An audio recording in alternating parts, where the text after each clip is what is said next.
Being a little pedantic, we're looking at the Carres Trail, Ruta del Carres, not the Carres Gorge. That is something far more difficult in terms of its length. The Carres Gorge starts proper at Posada de Valdion, sorry for the pronunciation, carrying on through Caen, which is where we're starting, right through the Carres Trail of the main part of the canyon of the River Carres, and then once it gets to Pontebos it continues on out towards Las Arenas, where it broadens out, and then it narrows down into a gorge again as it carries on in a northeasterly direction.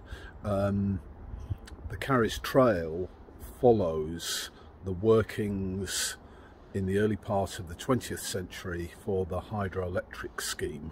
We'll look at that in photos and videos. And it then continued as a supply and service route over the years. It's been modified, improved, repaired over the decades, but now provides a very good, spectacular walking route.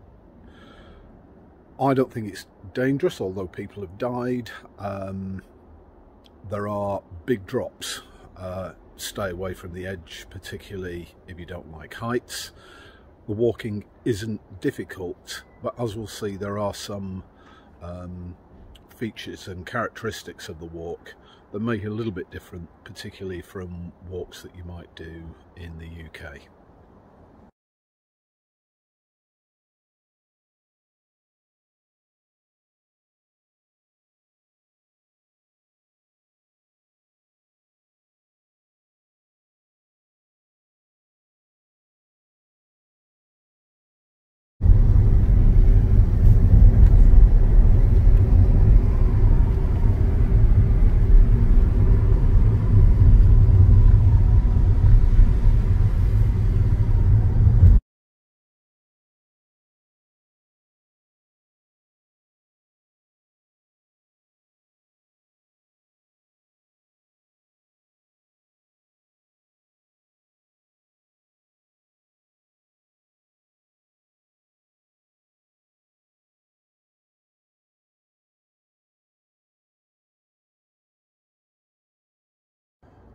Why do you need to prepare for this walk? Well, you certainly wouldn't want to be coming from the UK or really anywhere outside Spain, or even from long distances in Spain, to find that you can't do the walk because you can't park your car or you can't find accommodation.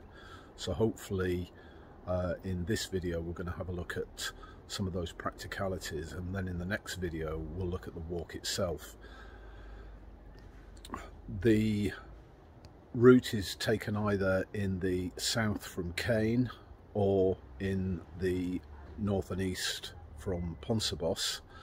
The character of these two villages is quite different. Caen, I would say, is a more characteristic village. It's set up very well for walkers. There's several accommodation options, ranging from something along the lines of a youth hostel up to more good guest house accommodation.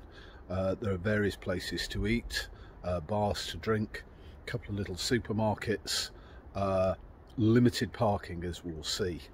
At the other end, at Pontebos, there's more parking, but you need to remember that it's also closer to the main population centres on the north coast of Spain, so it's probably a more popular area to come down and park your car.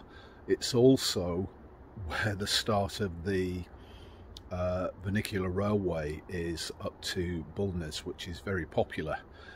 So you're going to be competing for car parking spaces with those people as well. So it's something to think about. Also, at the northern end at Pontebos, there are 3 hotels.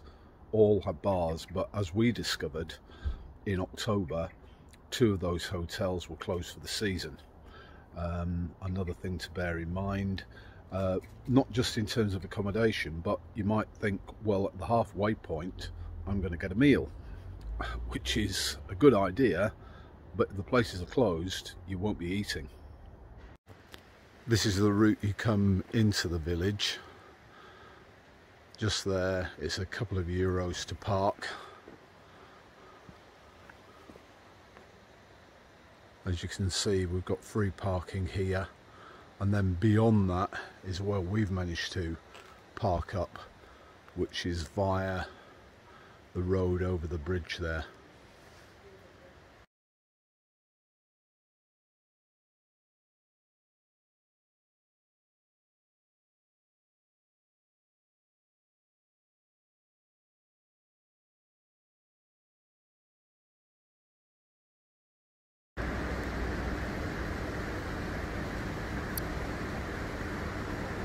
This is what all that engineering is about in the gorge, the hydro scheme.